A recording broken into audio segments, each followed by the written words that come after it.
اعوذ باللہ من الشیطان الرجیم بسم اللہ الرحمن الرحیم قال اللہ تبارک و تعالی فی القرآن المجید والفرقان الحمید ان اللہ وملائکتہ یصلون علی النبی یا ایھا الذین آمنوا صلوا علیہ وسلموا تسلیما بلغ العلا بکمالہ کشف الدجی بجمالہ حسنت جمیع خصالہ بلغ العلا بکمالہ کشف الدجی بجمالہ حسنت جمیع خصالہ صلوا علیہ وآلہ واصحابہ وبارک وسلم وصلوا علیہ۔ اللہ رب العزت جل جلالہ وَأَعْظَمَ شَانُهُ وَأَتَمَّ بُرْهَانُهُ کا بے پناہ فضل و کرم اس کا احسان ہے کہ اس نے ہم سب کو بار دیگر اپنا اور اپنے محبوب بندوں کا ذکر خیر کرنے کی توفیق عطا فرمائی۔ اللہ تعالی ہم سبھی کا مل بیٹھنا اپنی بلند اور پاک بارگاہ میں قبول و منظور فرمائے۔ اللہ تعالیٰ نے سورۃ البقرہ میں مسجد کا مقصد بیان کیا ہے کہ مسجد بنائی کیوں جاتی ہے، اور ابراہیم علیہ السلام نے اور اسماعیل علیہ السلام نے جس وقت خانہ کعبہ کو تعمیر کر لیا، خانہ کعبہ کی تعمیر کے بعد اللہ تعالیٰ نے ابراہیم علیہ السلام سے وعدہ لیا کہ اب اس مسجد کو صاف ستھرا کرنا ہے، اس کی صفائی کر دو۔ اللہ تعالیٰ نے مسجد کی صفائی کرنے کا مقصد بیان کیا کہ مسجد کی صفائی کن لوگوں کے لیے کرنی ہے۔ اللہ تعالیٰ نے ارشاد فرمایا ان طہرا، تم دونوں باپ بیٹا یعنی ابراہیم علیہ السلام اور اسماعیل علیہ السلام، ان طہرا تم دونوں اس کو صاف ستھرا کر دو، یعنی مسجد کو دو ڈالو، صاف ستھرا کر دو۔ بیتیا میرے گھر کو، اللہ فرما رہا ہے کہ تم دونوں میرے گھر کو صاف ستھرا کر دو۔ اب مقصد بیان کیا کہ مسجد کو صاف ستھرا کرنا کیوں ہے، کس کے لیے کرنا ہے، تو مسجد کا یعنی بیت اللہ شریف کا مقصد بیان کیا للطائفین، طواف کرنے والوں کے لیے۔ دوسرا مقصد بیان کیا مسجد بنانے کا والعاکفین، اعتکاف کرنے والوں کے لیے، والرکع السجود، اور رکوع کرنے والوں کے لیے اور سجدہ کرنے والوں کے لیے۔ تو یہ جو مسجد ہے بیت الحرام ہے، اس میں تو چار چیزیں، باقی دنیا کی جتنی بھی مساجد ہے ان میں یہ تین مقصد بیان کیے کہ پہلا مقصد مسجد بنانے کا یہ ہے کہ لوگ اللہ سے رابطہ جوڑیں اور کچھ دیر کے لیے لوگوں سے رابطہ توڑ دیں۔ لیکن ہم بعض اوقات مسجد میں آ بھی جائیں تو دنیا سے رابطہ ٹوٹتا نہیں ہے، مسجد میں آنے کے بعد بھی دنیا سے رابطہ قائم رہتا ہے۔ تو مسجد کا جو پہلا مقصد تھا وہ تھا کہ آپ دنیا سے رابطہ توڑ دیں اور اللہ کی ذات سے آ کے رابطہ جوڑ لیں۔ پھر فرمایا والرکع السجود، رکوع کرنے والوں کے لیے مسجد صاف کر دو اور سجدہ کرنے والوں کے لیے مسجد کو صاف کر دو۔ یہاں پر میں ضمناً ایک چھوٹا سی مسئلہ ہے، اس کو لغت سمجھ لیں، اپنا محاورہ سمجھ لیں۔ ہم ایک لفظ بولتے ہیں خانہ کعبہ، یہ لفظ بولنا درست نہیں ہے، کیونکہ خانہ کا مطلب بھی گھر ہوتا ہے اور کعبے کا مطلب بھی گھر ہوتا ہے۔ تو خانہ کعبہ کا مطلب ہوا گھر کا گھر، یہ کس کا گھر ہے؟ تو کہنا یہ چاہیے کعبۃ اللہ یا خانہ خدا، خدا کا گھر، کیونکہ کعبہ اس عمارت کو کہتے ہیں جس کے 6 رستے ہوں، دائیں بائیں آگے پیچھے اوپر نیچے، اور آپ کعبۃ اللہ کا دیکھیں 6 ہی رستے ہیں، 4 اس کے اطراف ہیں، ایک اوپر ہے اور ایک اس کا نیچے ہے۔ تو خانہ کا مطلب بھی گھر ہوتا ہے، جیسے ہم کہتے ہیں مہمان خانہ، مہمانوں کا گھر، تو خانہ کا مطلب بھی گھر ہوتا ہے اور کعبے کا مطلب بھی گھر ہوتا ہے، تو جملہ یہ بولا جائے گا یا تو خانہ خدا کہا جائے یا کعبۃ اللہ کہا جائے یا کعبہ شریف کہا جائے۔ تو یہ ایک لغت کی تھوڑی سی بات تھی، ضمناً میں نے عرض کر دی۔ تو اللہ رب العزت نے مسجد کا جو مقصد بیان کیا وہ اعتکاف ہے، رکوع کرنا اور سجدہ کرنا۔ دوسری بات، اللہ رب العزت کے پیارے محبوب نبی اکرم نور مجسم صلی اللہ علیہ وسلم نے ارشاد فرمایا، جو اللہ اور آخرت کے دن پر ایمان رکھتا ہے۔ پہلا جملہ یہ کہا کہ جو اللہ کی ذات پر ایمان رکھتا ہے، پھر کہا اگر وہ آخرت کے دن پر بھی ایمان رکھتا ہے تو اس کو چاہیے کہ وہ اپنے مہمان کی عزت کرے، یعنی مہمان کی تکریم سکھائی کہ اگر تم اللہ اور آخرت پر ایمان رکھتے ہو تو اپنے مہمان کی عزت کرو، اس کو تکریم دو۔ اور یہ ہمارے مہمان کی بات ہے، اور جو مہمان ہی رب رسول کا ہو تو پھر اس کی عزت کا عالم کیا ہوگا۔ ہمارے گھر میں اگر کوئی مہمان آ جائے اور اس کے بچے کوئی چیز آگے پیچھے کر بھی دے تو ہم اس کو کچھ نہیں کہتے۔ اپنا بچہ ہو تو خیر نہیں ہوتی، مہمان کا ہو تو بھی ساری خیر ہوتی ہے، اور اگر وہ مہمان ہمارے سسرال والے ہوں تو پھر بالکل ہی خیر ہوتی ہے، ٹھیک ہے۔ تو ہم مہمان کی تکریم کرتے ہیں، عزت کرتے ہیں، وجہ کہ وہ ہمارا مہمان ہے۔ اگر وہ چیز کے آگے پیچھے کر بھی دے تو ہم کہتے ہیں یار کوئی بات نہیں، مہمان ہے، چیزیں پھر بن جائیں گی، ہم مہمان کو کچھ نہیں کہتے۔ تو جو رب رسول کا مہمان بن جائے، اگر کوئی چیز خلاف توقع ہو بھی جائے تو آپ نے صرف یہ سوچنا کہ رب رسول کے مہمان ہیں، ہمارے نہیں ہیں، ہمارا ہو تو اور بات ہے، اور جو مہمان ہی رب رسول کا ہو۔ تو پہلی بات جو آپ سے عرض کرنی ہے وہ یہ ہے، نبی پاک صلی اللہ علیہ وسلم مسجد میں داخل ہوئے تو ایک صحابی مسجد کی صفائی کر رہے تھے، اور آپ کو علم ہے کہ مسجد نبوی جو تھی وہ کچی تھی، مٹی سے تعمیر کی گئی تھی، اور کچھ پتھر اس میں لگائے ہوئے تھے، یعنی وہ اس قدر کچی تھی کہ بعض اوقات جانور یعنی کتا بلی وغیرہ مسجد کے اندر آ جاتے تھے، دروازے نہیں ہوتے تھے، ٹھیک ہے۔ اور یہ ایک شرعی مسئلہ بھی ہے، یہ جو مساجد کو ہم تالا لگاتے ہیں یہ اپنے سامان کی حفاظت کے لیے لگاتے ہیں، حالانکہ شرعی نقطہ نظر دیکھیں تو مسجد کو تالا لگانا جائز نہیں ہے۔ کیوں؟ کہ ایک رب کا ہی گھر ہوتا ہے جو ہر وقت ہر کسی کے لیے کھلا ہوتا ہے، ٹھیک ہے، لیکن یہ ہم اپنی حفاظت کے لیے انتظام کرتے ہیں، کوئی منع بھی نہیں ہے۔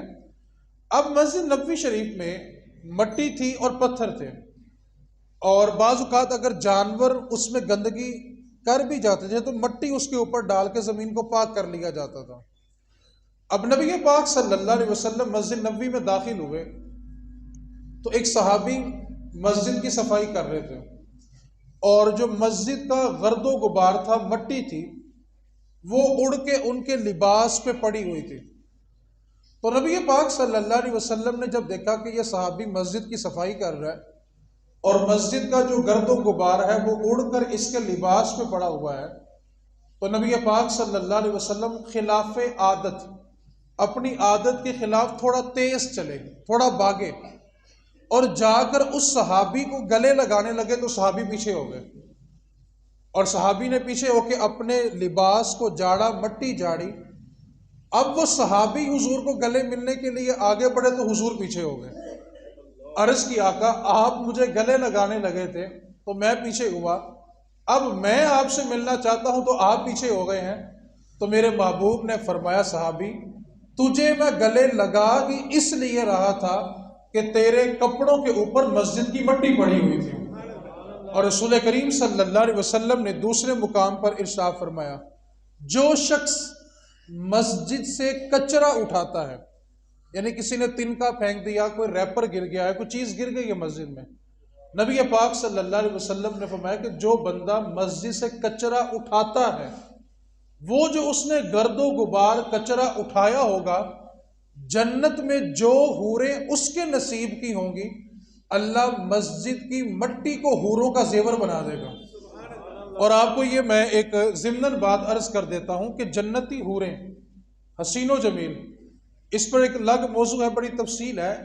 اللہ نے اتنا حسن نوازا ہے کہ نبی پاک صلی اللہ علیہ وسلم نے فرمایا کہ اگر جنتی حور جنت سے باہر زمین کی طرف جھانک دے تو سورج کی روشنی کم پڑ جائے، اس کے حسن کا عالم یہ ہے، اور 70 لباس حور نے پہنے ہوں گے، اس کے باوجود اس کے بدن کی چمک نظر آ رہی ہوگی، اس قدر حسن ہے۔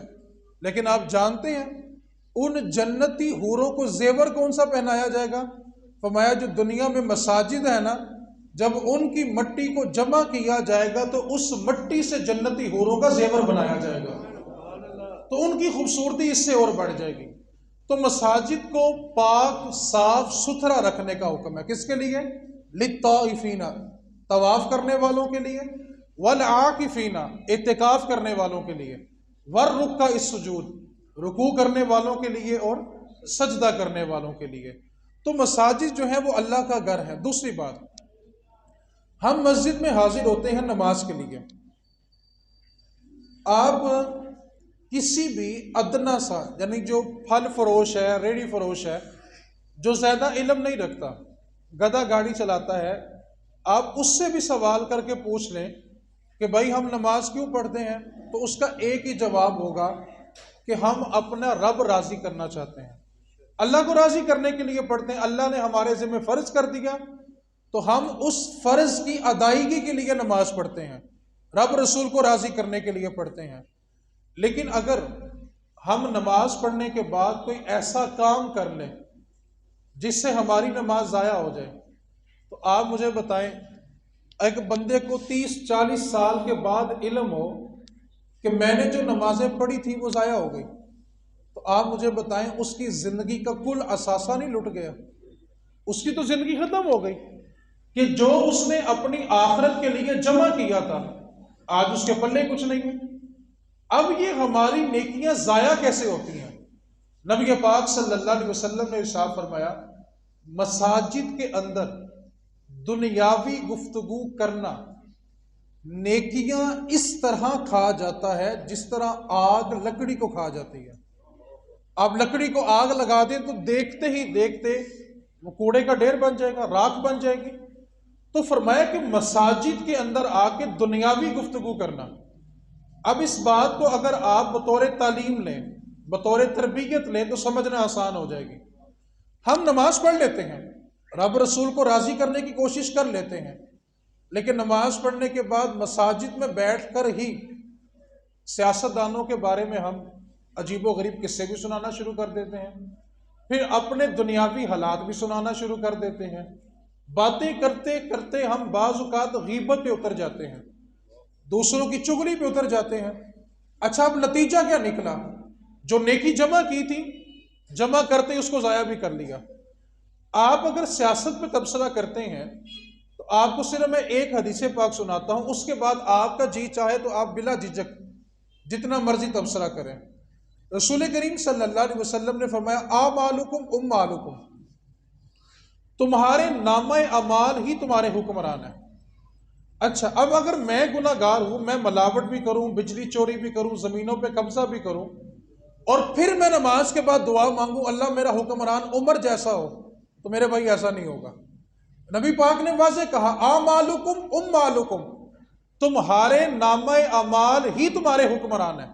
یہ نہیں کہا کہ جیسے حکمران ہوں گے ویسے قوم کے نامہ اعمال ہوں گے، نہیں، میں قوم کا جو نامہ اعمال ہوگا نا، جو اس کا کردار ہوگا، اس کے مطابق اس کو حاکم دیا جائے گا۔ اور آپ اگر ایک لمحے کے لیے قرب و جوار میں نظر دوڑا کے دیکھیں، جو نامہ اعمال ہیں اس کے مطابق حکمران ٹھیک ہے۔ اگر ہم اعمال درست کر لیں تو ہمیں سچا لیڈر بھی مل جائے گا۔ اب آپ کو ایک مثال دینا چاہتا ہوں، ہم دعا یہ مانگتے ہیں کہ ہمارا جو حاکم ہو وہ عمر بن خطاب جیسا ہو، بلا شک و شبہ مانگنی بھی چاہیے، اس دعا میں کوئی ممانعت نہیں ہے، مانگنی چاہیے۔ لیکن عمر بن خطاب کس قوم کو ملتا ہے؟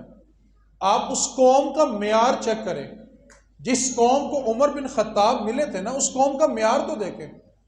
ماں نے بیٹی سے کہا کہ بیٹی تم دودھ میں پانی ملا لو، صبح دودھ کچھ زیادہ مقدار میں بک جائے گا تو آمدن تھوڑی زیادہ ہو جائے گی اور گھر کا نظام جو ہے وہ آسانی سے چل جائے گا۔ آج کل ہم دودھ میں پانی نہیں ڈالتے، پانی میں دودھ ڈال لیتے ہیں، بعد میں قسم کھانے کو بھی تیار ہوتا ہے میں دودھ سے پانی پایا ہی کیوں نہیں، کیونکہ اس نے تو پانی میں دودھ ڈالا ہوتا ہے، وہ اپنی جگہ صحیح قسم کھا رہا ہوتا ہے، ہم اس کی بات کو نہیں سمجھ رہے ہوتے۔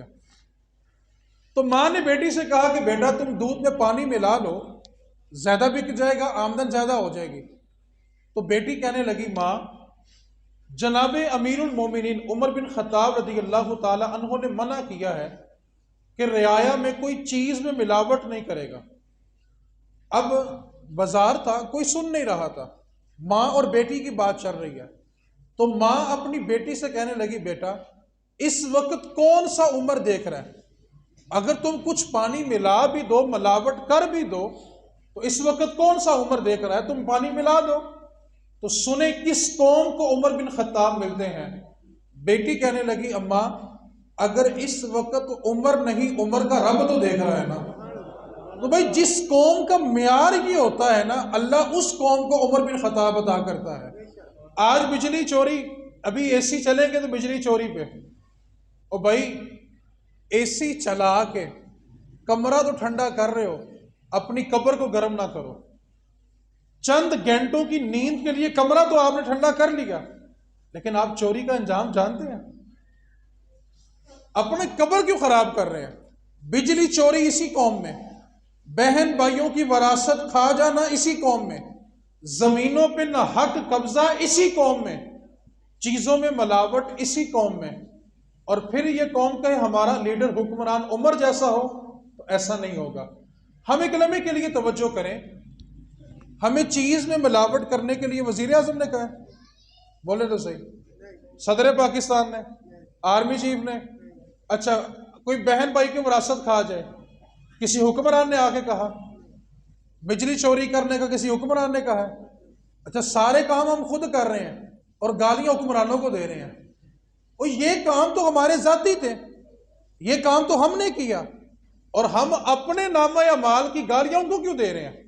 ہاں میرا اگر عمل ٹھیک ہے تو پھر میں رب کے حضور یہ دعا ضرور کروں کہ مالک میرا حکمران عمر جیسا ہونا چاہیے۔ تو رسول کریم صلی اللہ علیہ وسلم نے فرمایا اعمالکم مالکم، تمہارے نامہ اعمال ہی تمہارے حکمران ہیں۔ تو اس واسطے ہم مسجد میں آتے ہیں، عبادت کرتے ہیں، لیکن عبادت ضائع کیسے کر لی؟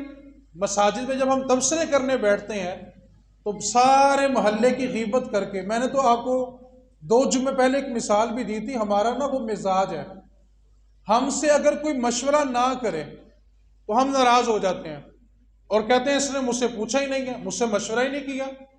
اور اگر ہم سے کوئی مشورہ کر لے، ہم سے پوچھ لے، تو ہم کیا کہتے ہیں؟ یار جاوید نے بہتر لاتا تو کر لے۔ یہ ایک ہمارا عجیب نظام ہے، مشورہ نہ کرے تو ناراضگی ہے، اور اگر وہ کر لے تو کیا کہتے ہیں؟ یار جو تجھے بہتر لگتا تو کر لے، تو پھر اس کو پہلے بھی کرنے دیا کرو۔ دوسرا ہمارا مزاج کیا بن گیا؟ ہم کسی جگہ بیٹھتے ہیں اور کسی بھی موضوع پہ جب تبصرہ شروع کرتے ہیں نا، تو دل کی تسلی پوری کرتے ہیں، 2-4 گھنٹے اس پہ بحث کریں گے، تکرار کریں گے، لوگوں کو برا بھلا بھی کہیں گے۔ اچھا دل کی تسلی کر کے جب 2-4 گھنٹے ضائع کر لیتے ہیں نا، اس کے بعد جب اٹھتے ہیں نا قمیض جھاڑ کے کہتے ہیں کہنے سانوں کی لگے۔ وہ بھائی جب آپ کو کچھ لگتا نہیں ہے تو 4 گھنٹے برباد کیوں کیے؟ اچھا 4 گھنٹے ضائع بھی کر لیے، چوکوں میں بیٹھ کے، ڈبوں میں بیٹھ کے، دکانوں پہ بیٹھ کے، فیملی میں بیٹھ کے 3-4 گھنٹے کا وقت برباد کیا، اور آخر میں کیا کہا؟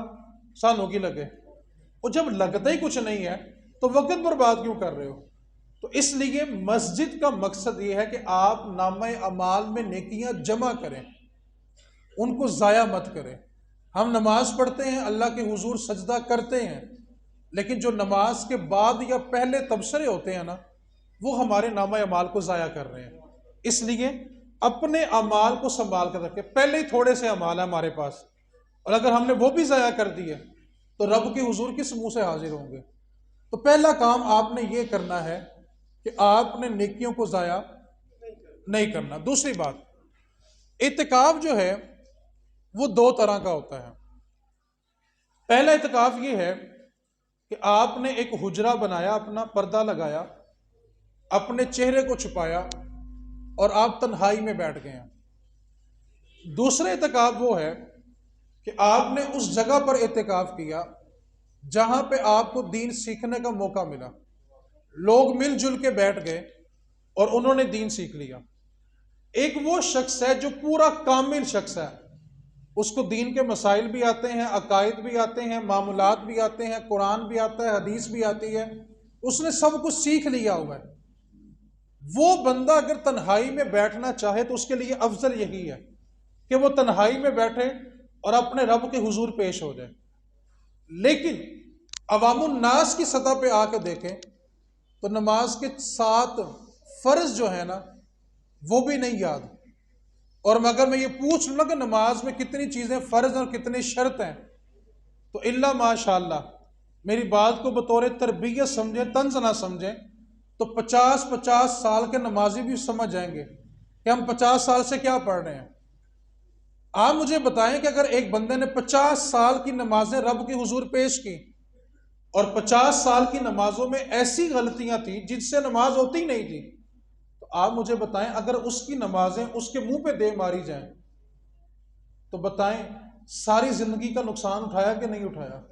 اچھا، اس کا جواب ہمارے پاس بھلا کیا ہے؟ ہم نا بڑا کچھ عجیب قسم کے مسلمان، ہم کیا کہتے ہیں، او پاجی چھڈو اے مولویاں دی گلاں نے، ڈراندے بڑا نے، رب بڑا رحمان ہے، رب بڑا رحیم ہے۔ او بھائی، جنت جس رب کی ہے نا، جہنم بھی اسی رب کی ہے۔ جو رب رحمان ہے، جو رب رحیم ہے نا، وہی رب جبار بھی ہے، وہی رب قہار بھی ہے۔ اگر جنت میں بندے جانے ہیں تو جہنم میں بندے جانے ہیں۔ قیامت والے دن آپ کا یہ عذر قابل قبول نہیں ہے کہ ہمیں علم ہی نہیں تھا۔ بھائی کیوں علم نہیں تھا؟ کیوں نہیں سیکھا ہم نے؟ سوال تو یہ بنتا ہے۔ تو جس بندے کے پاس بنیادی علم بھی نہیں ہے اس کے لیے وہ اعتکاف بہتر ہے جہاں پر اس کو دین سکھایا جائے۔ آپ یقین جانیں کہ یہ 10 دن ہے نا، یہ دین سیکھنے کا بہترین موقع ہوتا ہے۔ آپ یقین جانیں کہ جو لوگ اعتکاف کرتے آ رہے ہیں نا، اجتماعی اعتکاف، ان سے پوچھ کے دیکھیں، انہوں نے سفید داڑیاں کر لی لیکن ان کو نماز پڑھنی نہیں آتی تھی۔ مجھے اچھی طرح یاد ہے، یہ کرونا سے پہلے کی بات ہے، غالباً 2017 یا 18 کی بات ہے۔ اعتکاف تھا تو وہاں پہ ایک بزرگ بیٹھے، ان کی غالباً عمر 82 سال تھی۔ تو میری ان کے ساتھ بڑی دوستی تھی، میں ان سے مذاق کرتا تھا، وہ مجھ سے مذاق کرتے تھے، اور وہ سال بعد صرف شادرے سے اعتکاف کرنے ہی آتے تھے اور 5-6 سال سے آ رہے تھے۔ تو ایک دن میں نے ان سے پوچھا، میں کہا بابا جی اج میں تہاڈے نال دور کرنا ہے۔ کہندے پتر کہدا؟ میں کہا نماز دا۔ کہندے کی مطلب؟ میں کہا میں تانوں اپنی نماز سناواں گا، تسی مینوں اپنی سنانی، تو پہلے میری سنو۔ یہ کسی کی حوصلہ افزائی کا طریقہ ہوتا ہے کہ پہلے آپ اس کو سنائیں، دین سکھائیں، اگلے کو شرمندہ نہ کریں۔ بعض اوقات علماء ممبر و محراب سے شرمندہ کر کے دین سکھاتے ہیں۔ بھائی آپ کو تو شکر کرنا چاہیے کہ رب نے آپ کو چن کے ممبر دے دیا ہے اور لوگوں کو آپ کے سامنے بٹھایا کہ آپ ان کو دین سکھائیں۔ آپ اس پہ اللہ کا شکر ادا کریں، اور ہم بجائے شکر کرنے کے عوام کو شرمندہ کریں تو ایسا نہ ہو کہیں یہ نعمت ہم سے چھینی نہ جائے کہ تجھے تو دیا تھا کہ عوام کو سکھا اور تو نے لوگوں کی تذلیل شروع کر دی۔ ایک بات کو یاد رکھیں، رسول کریم صلی اللہ علیہ وسلم نے کعبے کی طرف اشارہ کیا اور کعبے کو مخاطب کیا، کہا کعبۃ اللہ، تو اللہ کا گھر ہے، تیری بڑی عزت ہے، تیری بڑی تکریم ہے، لیکن یاد رکھ اے کعبہ، تجھ سے بڑھ کر ایک مسلمان کی عزت ہے۔ بھائی مسلمان کی عزت کعبہ سے بڑھ کے ہے، اور ہم مسلمان کی تذلیل کر دیں؟ تو دین سکھائیں لیکن کسی کی تذلیل ہے، آپ اس کو دوست بنائیں۔ آپ یقین جانیں کہ جو چیز دوستی میں سیکھی جاتی ہے نا، وہ کہیں اور نہیں سیکھی جاتی۔ تو میں نے ان سے کہا کہ آپ ایسا کریں کہ پہلے میری نماز سنیں۔ میں نے ان کو نماز سنائی، انہوں نے میری بڑی تسلی کے ساتھ نماز سنی۔ میں نے کہا بابا یہ آپ کی باری ہے۔ انہوں نے پڑھا الحمدللہ رب العالمین اور آگے رو پڑے، آنکھوں سے آنسو گر پڑے، ہچکی بند گئی۔ اعتکاف کا ماحول ہے، 350 بندہ اعتکاف بیٹھا ہوا تھا، ہچکی بند گئی، میں ان کے ساتھ اکیلا بیٹھا، نکر میں بیٹھا ہوا تھا، ہچکی بند گئی، رو پڑے، کہنے لگے پتر ایس تو اگے نہیں آندی۔ اب توجہ تو کریں اس بات پر یار، 82 سال عمر اور سورۃ الفاتحہ بھی یاد نہیں تھی۔ میں نے 10 دن میں صرف اور صرف ان کو نماز یاد کی، صرف نماز، اور کوئی کام نہیں ان سے کروایا۔ جب چاند رات آئی نا تو جب وہ جانے لگے تو گلے لگ کے رو پڑے. میں کہا بابا جی تہاڈی عمر کنی ہے؟ کہندے میرے پتر میری عمر صرف 10 دن ہے. میں کہا تہاڈی داڑھی چٹی ہو گئی ہے. کہندے پتر عمر اوہی ہے جدو رب رسول سمجھ آ جاوے. کہتے اس سے پہلے والی زندگی نہیں ہوتی. زندگی شروع اس دن ہوتی ہے جس دن رب اور اس کا رسول سمجھ آ جائے، جس دن دین سمجھ آ جائے. تو میرے بھائی اگر آپ نے زندگی بھر آپ کو موقع نہیں ملا تو آپ نے بڑی محبت کے ساتھ، بڑی چاہت کے ساتھ اور اتنے شوق سے آنا ہے کہ جیسے ہم سکول کے زمانے میں سکول جایا کرتے تھے.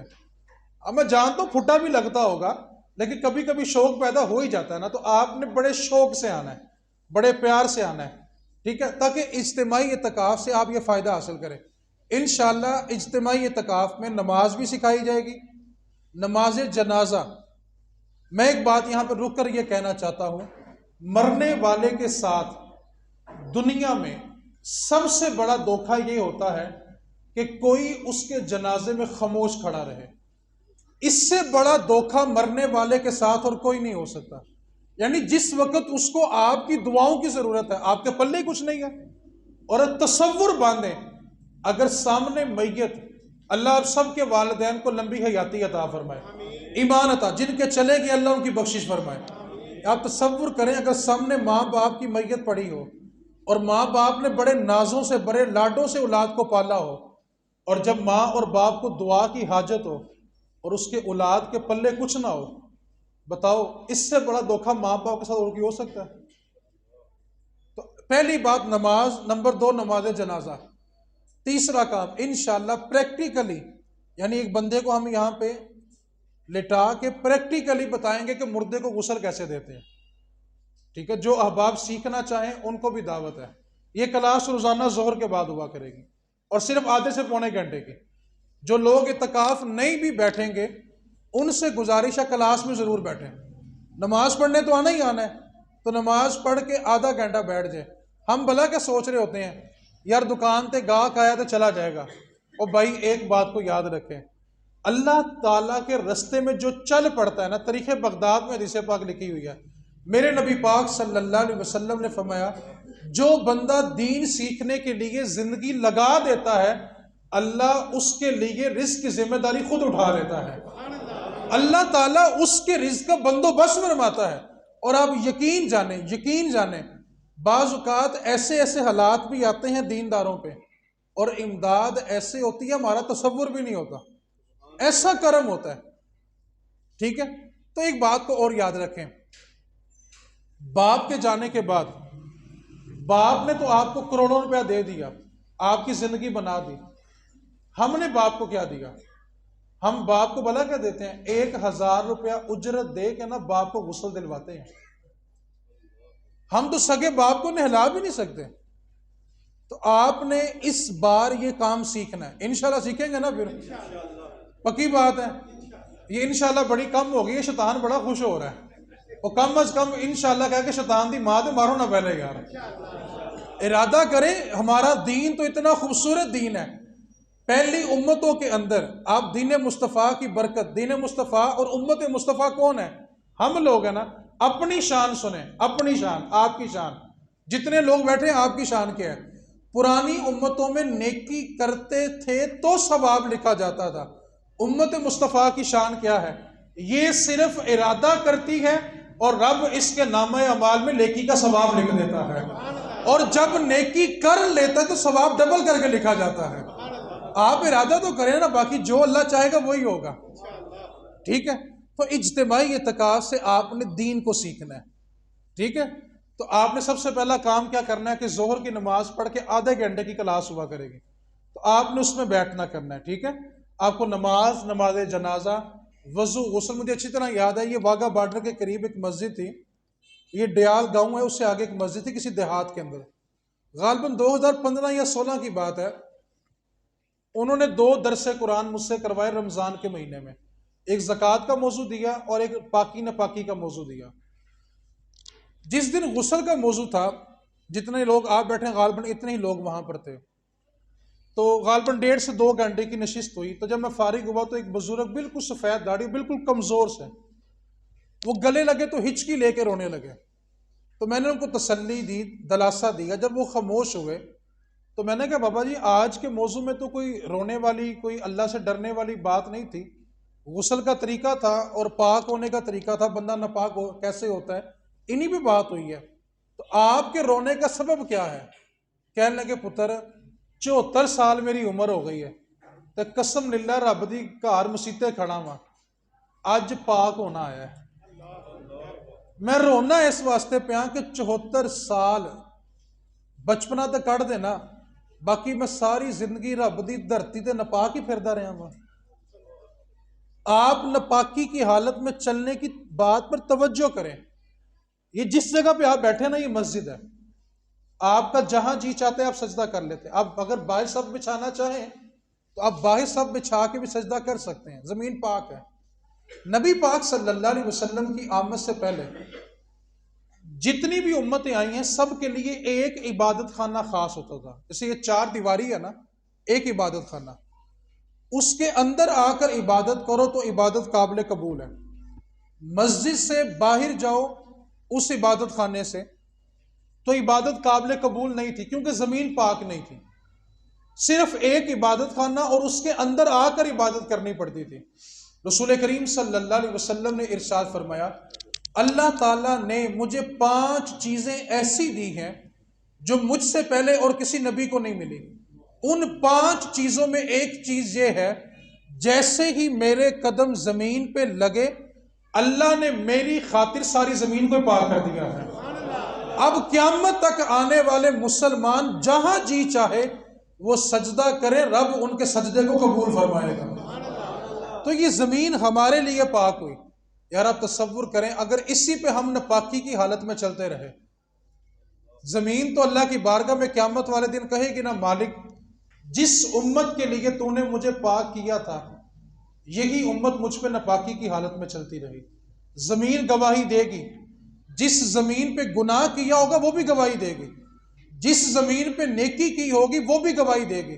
اور نبی پاک کا فرمان ہے کہ ایک بندے نے اپنی ساری زندگی جہاں جہاں سجدہ کیا ہوگا نا، قیامت والے دن وہ ساری زمین جمع کی جائے گی اور وہ زمین اللہ کی بارگاہ میں گواہی دے گی، مالک و مولا اس بندے نے مجھ پر دنیا میں رہ کے سجدہ کیا تھا، میں سفارش کرتی ہوں اس کے گناہ معاف کر دے، اس کو جنت عطا فرما دے۔ تو زمین ہمارے حق میں اچھی اور بری دونوں گواہیاں دے گی، اور اگر ہم نے ناپاکی کی حالت میں قدم اس پاک زمین پہ رکھا تو زمین تو کہے گی نا، مالک جس امت کے لیے مجھے پاک کیا گیا تھا وہی امت مجھ پہ ناپاکی کی حالت میں چلتی رہی۔ تو اس واسطے بہت سارے لوگ ایسے ہیں، میں اگر ابھی غسل کی بات شروع کر لوں نا تو آپ لوگ پریشان ہو جائیں گے، یار ہمیں تو ان مسائل کا علم ہی نہیں ہے، ہم ناپاک ہی رہ جاتے ہیں۔ تو آپ کے لیے بہترین موقع ہے کہ آپ نے پاک ہونا سیکھنا ہے انشاءاللہ۔ جن کو آتا ہے وہ اس نیت سے آئیں۔ کس نیت سے؟ نبی پاک صلی اللہ علیہ وسلم مسجد نبوی میں داخل ہوئے تو صحابہ کی 2 ٹولیاں، 2 حلقے، 2 گروہ بنے ہوئے تھے۔ ایک گروہ والے صحابہ وہاں بیٹھ کے اللہ کا ذکر کر رہے تھے، اللہ اللہ کر رہے تھے، اور جو دوسرا حلقہ تھا وہ دین کے مسائل سیکھ رہا تھا۔ صحابہ ایک دوسرے کو مسائل سکھا رہے تھے۔ اب اگر بندہ توجہ کرے کہ نبی پاک صلی اللہ علیہ وسلم مسجد میں داخل ہوئے تو کس حلقے میں بیٹھے؟ رسول کریم صلی اللہ علیہ وسلم جس حلقے میں علم دین سکھایا جا رہا تھا اس میں جا کے بیٹھ گئے۔ کیوں؟ کہ جس جگہ اللہ کا دین سکھایا جاتا ہے اللہ کے فرشتے رحمت کی چادر کو اس کے اوپر تان لیتے ہیں۔ تو رسول کریم نے علم کی مجلس کو اختیار کیا۔ آپ اگر تھوڑی سی توجہ دیں تو میں آپ کو بتاؤں، علم دین سیکھنے صرف نکلے ہیں تو نکلنے پہ کتنا کرم ہوتا ہے۔ پوری دنیا کے اندر کسی بندے کو سب سے بڑا پروٹوکول دیا جائے نا تو اس کے قدموں کے نیچے سرخ رنگ کا قلین بچھایا جاتا ہے۔ آپ پوری دنیا کے جو وزرائے اعظم ہیں، صدر پاکستان یا پوری دنیا کے صدر دیکھ لیں، جہاں جہاں شاہی پروٹوکول ہوتا ہے نا، بادشاہوں کا پروٹوکول، تو جہاں سے وہ گاڑی سے اترتے ہیں وہاں سے لے کے آگے سارا سرخ قلین ہوتا ہے۔ اور یہ کیسر و کسرا سے چلتا آ رہا ہے کہ شاہی پروٹوکول یعنی دنیاوی اعتبار سے کسی کو آپ نے بڑی عزت دینی ہونا تو اس کے قدموں کے نیچے سرخ رنگ کا قلین بچھایا جاتا ہے، پھولوں کی پتیاں نچھاور کی جاتی ہیں، اور بندہ کہتا ہے یار بڑا استقبال ہوا ہے۔ یہ دنیا کا پروٹوکول ہے۔ اب اگر آپ تھوڑی سی توجہ کریں تو آپ کو حدیث کا مزہ بھی آئے گا۔ آپ نے اکثر قرآن پڑھنے والے بچے دیکھے ہوں گے، وہ قرآن کیسے پڑھتے ہیں؟ توجہ میری طرف کریں، ایسے جھوم جھوم کے، الرحمن علم القرآن خلق الانسان علمہ البیان، ایسے ہل رہے ہوتے ہیں اور ساتھ ساتھ قرآن پڑھ رہے ہوتے ہیں۔ ریاضی پڑھنے والا نہیں ہلتا، فزکس پڑھنے والا، کیمسٹری پڑھنے والا، بائیولوجی پڑھنے والا وہ ہلتا، صرف قرآن پڑھنے والا کیوں ہلتا ہے؟ وہ جھوم جھوم کے قرآن پڑھ رہا ہوتا ہے۔ تبارک الذی بیدہ الملک وہو علی کل شیء قدیر، ایسے قرآن پڑھتے ہیں۔ قرآن پڑھنے والا ہلتا کیوں ہے، باقی کیوں نہیں ہلتے؟ اب نبی پاک کا فرمان سنیں، میرے نبی نے فرمایا جب دین کا طالب علم دین سیکھنے کے لیے، عمر کی قید نہیں ہے کہ وہ 7 سال کا بچہ ہے یا سفید داڑھی والا بابا ہے، عمر کی قید نہیں ہے۔ میرے نبی نے فرمایا جب دین کا طالب علم اپنے گھر سے دین پڑھنے کے لیے نکلتا ہے تو اللہ کے نورانی فرشتے جو ہر وقت اللہ کی تسبیح بیان کرتے ہیں وہ اپنے پروں کو اس طالب علم کے قدموں کے نیچے بچھا دیتے ہیں۔ طالب علم فرشتوں کے پروں پہ چل کے آتا ہے، اور جب وہ قرآن پڑھ رہا ہوتا ہے نا، اس کے نیچے فرشتوں کے پر ہلتے ہیں، اس لیے اوپر بیٹھا ہوا حافظ قرآن بھی ہل رہا ہوتا ہے۔ اور بھائی وہ تو فرشتوں کے پروں پہ بیٹھ کے قرآن پڑھ رہا ہے، حدیث پڑھ رہا ہے، علم دین سیکھ رہا ہے، تو اس کے لیے عمر کی قید نہیں ہے۔ بھائی آپ جس مرضی عمر میں ہیں، آپ مجھے ایک بات تو بتائیں یار، آج ہم شرم محسوس کر لیں کہ نہیں یار میں نے نہیں سیکھنا، اور قیامت والے دن علم ہو کہ یار میں تو ساری زندگی پاک بھی نہیں ہوا تھا، تو بتائیں رب رسول کی بارگاہ میں کتنی شرمندگی ہوگی۔ کچھ لوگ بھلا کیوں نہیں آئیں گے؟ یار سب بیٹھے ہوں گے، اگر مجھ سے کچھ پوچھ لیا تو میں جواب کیسے دوں گا؟ یہ آپ کا میرا پکا ہو گیا، آپ سے کوئی نہیں کچھ پوچھے گا، آپ بیٹھ کے سن تو لیں گے نا۔ بعض اوقات نا انسان جھجک محسوس کرتا ہے کہ یار میں اگر اس عمر میں مجھ سے پوچھ لیا بتا 6واں کلمہ سنا، مجھے تو تیسرا بھی نہیں آتا، تو میرے بھائی ایسا کچھ نہیں ہوگا۔ میں نے پہلے بات کی ہے، دین سکھائیں اگلے کو عزت دے کے، تکریم دے کے، اس کو پیار دے کے، تذلیل کر کے دین نہیں سکھایا جاتا۔ اگر میں کسی کی تذلیل کر دوں، اس کی انسلٹ کر دوں، تو نتیجہ کیا نکلے گا؟ وہ اگلا جمعہ یہاں پڑے گا، کیوں بلا؟ وہ کہے گا یار انہوں بولنے دی تمیز ہے۔ اور اگر میں آپ کو پیار دوں تو پھر آپ کیا کہیں گے؟ یار جمعہ پڑھنا اتھے چلیے۔ پھر بات کیا ہوگی؟ آپ دوسروں کو بھی لے کے آئیں گے۔ تو آپ نے پہلا کام تو یہ کرنا ہے، جہاں سے میں نے گفتگو شروع کی، ہمارے گھر مہمان آ جائے تو ہم اس کو جھڑکتے ڈانٹتے؟ تو یار جو اعتکاف لوگ بیٹھیں گے وہ رب رسول کے مہمان ہیں۔ اگر ہم اپنے مہمان کی عزت کرتے ہیں تو ہمارا مہمان تو بڑا چھوٹا ہے، یہ تو مہمان ہی رب رسول کا ہے۔ اعتکاف کو اگر سادہ لفظوں میں سمجھ، سادہ لفظوں میں کہ اعتکاف کیا ہوتا ہے؟ اعتکاف یہ ہے رب کے گھر میں، رب کی بارگاہ میں دھرنا دینا کہ اللہ میں تو 10 دن کے لیے آ گیا ہوں، اب تجھے راضی کیے بغیر میں کوئی نہیں جانا۔ یہ دھرنا دینے آ رہے ہیں کہ اللہ ہم نے تجھے راضی کرنا ہے، ٹھیک ہے؟ تو یہ رب رسول کے مہمان ہیں۔ تو آپ نے پہلا کام کیا کرنا ہے کہ آپ نے کلاس میں شرکت، بولو تو صحیح، بول میں رہا ہوں، تھک آپ گئے ہیں، وہ انشاءاللہ تو بولو نا یار، پکی بات ہو گئی، دوسروں کو بھی لے کے آئیں گے۔ آگے ایک بات پہ یاد رکھیں، اعتکاف جو ہے نا یہ بڑی پرانی عبادت ہے، یہ کوئی نئی نہیں ہے۔ آپ تصور کریں ابراہیم علیہ السلام کو کیا حکم ہوا تھا کہ مسجد کو صاف کیوں کرنا ہے؟ اعتکاف کرنے والوں کے لیے۔ تو یہ بڑی قدیم عبادت ہے، اور رسول کریم صلی اللہ علیہ وسلم نے ساری زندگی ہر سال 10 دن کا اعتکاف فرمایا، ٹھیک ہے؟ ایک سال آپ کسی وجہ سے اعتکاف نہیں کر سکے تو نبی پاک صلی اللہ علیہ وسلم نے اگلے سال 20 دن کا اعتکاف کیا۔ تو صحابہ نے کہا آقا اس سال 20 دن کا ہو گیا، تو فرمایا پچھلے سال کا رہ نہیں گیا تھا۔ تو نبی پاک صلی اللہ علیہ وسلم کی پسندیدہ عبادتوں میں سے ایک عبادت ہے اللہ کی بارگاہ میں اعتکاف کرنا۔ آپ اگر حدیث پاک کو تھوڑی سی توجہ سے سمجھیں، مشرق سے لے کے مغرب تک کتنا فاصلہ ہے؟ جہاں سورج نکلتا ہے اور جہاں غروب ہوتا ہے، مشرق سے نکلتا ہے اور مغرب میں، سورج غروب کہاں ہوتا ہے؟ مغرب میں، یعنی یورپ کی طرف، انگریزوں کی طرف۔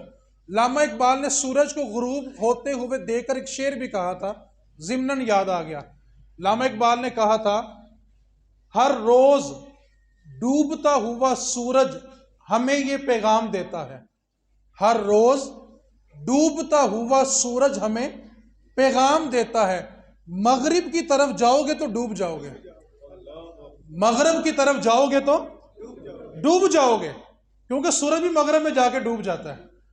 تو مشرق سے لے کے مغرب تک کتنا فاصلہ۔ اب رسول کریم کا فرمان سنیں، میرے نبی پاک نے فرمایا جو ایک دن کا اعتکاف کرے، کتنے دن کا؟ حالانکہ اعتکاف ہوتا کتنے دن کا؟ وہ سنت ہے، اور نفلی اعتکاف کیا؟ جب بھی مسجد میں داخل ہو اعتکاف کی نیت کر لیں۔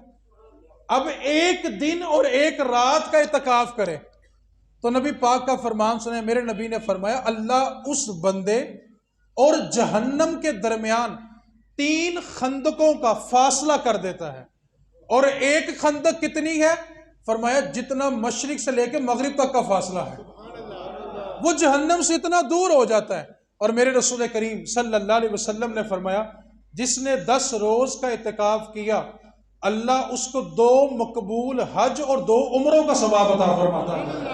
اور بھائی آپ 12-14 لاکھ لگا کر جائیں، 40 دن وہاں پر قیام کریں، طواف کریں، نفل پڑھیں، صفا مروہ کریں، عرفات میں جائیں، مینا میں جائیں، مزدلفہ میں جائیں، حلق کروائیں، قربانی کریں، اس کے بعد طواف الزیارہ کریں، اس کے بعد واپس آ کر کوئی بندہ اس بات کا دعویٰ نہیں کر سکتا کہ میں جو حج کر کے آیا ہوں اللہ نے وہ قبول بھی کیا ہے۔ رب کی شان بے نیاز ہے، وہ چاہے تو سب کا قبول کر لے اور چاہے تو کسی ایک کا بھی قبول نہ کرے۔ رب کی ذات پر کوئی چیز واجب نہیں ہوتی، وہ بے نیاز ذات ہے، قبول کرنے پہ آئے تو سب کا کر لے اور نہ کرنے پہ آئے تو کسی ایک کا بھی نہ کرے۔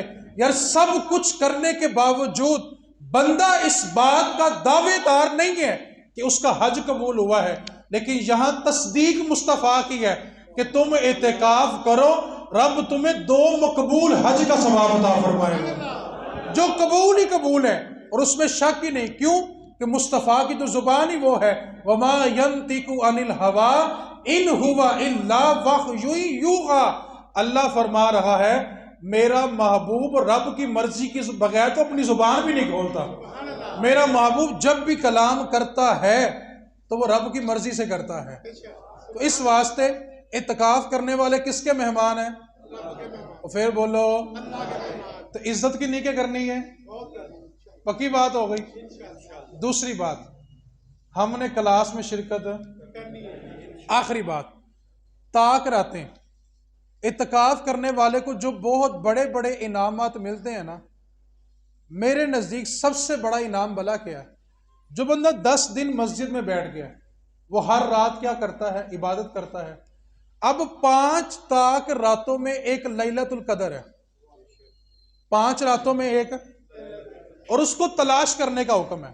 یہ ضروری نہیں ہے کہ وہ 27ویں رات ہی ہو، 21ویں بھی ہو سکتی ہے، 23 بھی ہو سکتی ہے، 25 بھی ہو سکتی ہے، کئی سال 25 ہی آئی ہے، سمجھنے والے سمجھ جاتے ہیں کون سی رات ہے، ٹھیک ہے؟ وہ 25 بھی ہے، 27 بھی ہے، 29 بھی ہے۔